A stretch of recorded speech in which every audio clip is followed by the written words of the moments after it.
Hello guys, welcome to my channel. তো দেখো, আজকে হলো আমার ছোট ছেলের বার্থডে। তো সকালবেলায় উঠে তাড়াতাড়ি করে বাসি কাজ সেরে স্নান করে পুজো দিয়ে নিলাম। তো তোমাদের সাথে একটু শেয়ার করলাম ঠাকুরটা।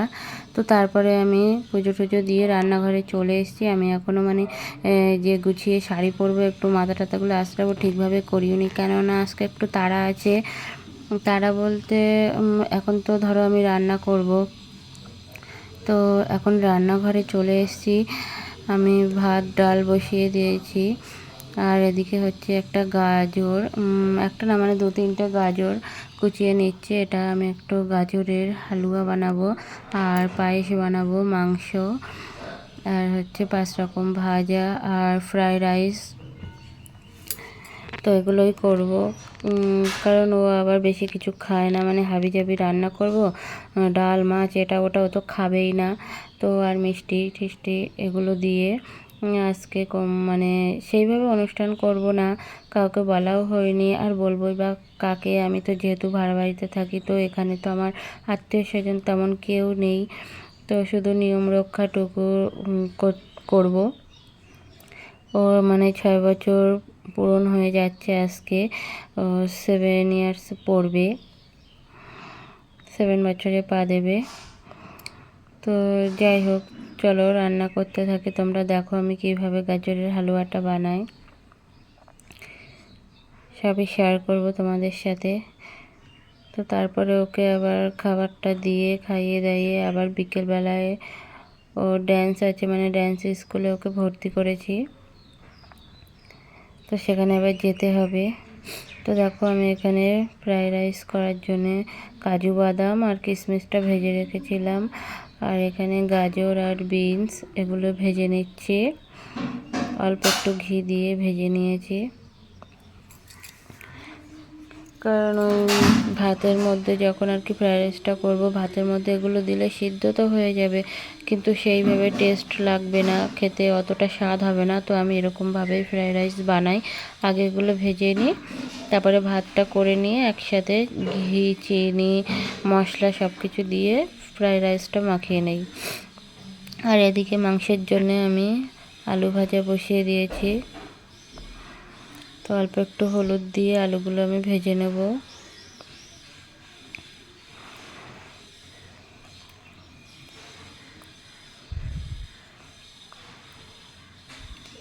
কাউকেই তেমন বলা হয়নি। আগে তো আশেপাশে ছোট ছোট কটা বাচ্চা ছিল ভাড়াটিয়া, তাদেরকে বলতাম, তারা আসতো, আনন্দ করতো। কিন্তু এখন আর মানে সেই ভাড়াটিয়া বাচ্চাগুলো অন্য সাইডে ওরা ভাড়া চলে গেছে, তো তার জন্য আর কেউ নেই, শুধু ওরা 2 ভাই।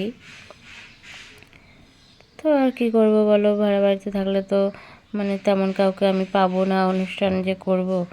এখন বাড়িতে থাকলে তো ভালোই হতো।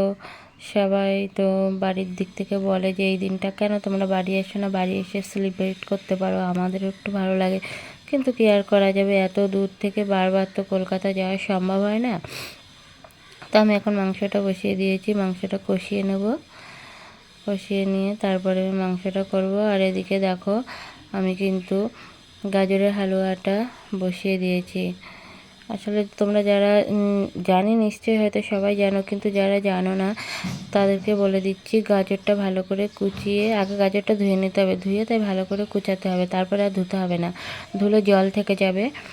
তো তার জন্য আমি গাজরটা ধুয়ে তারপরে কুচিয়েছি। ওই যে মেশিনটা দিয়ে, কোরানি মেশিনটা দিয়ে কুড়িয়ে নিয়েছি। তারপরে আমি দুধটা জাল দিয়েছি।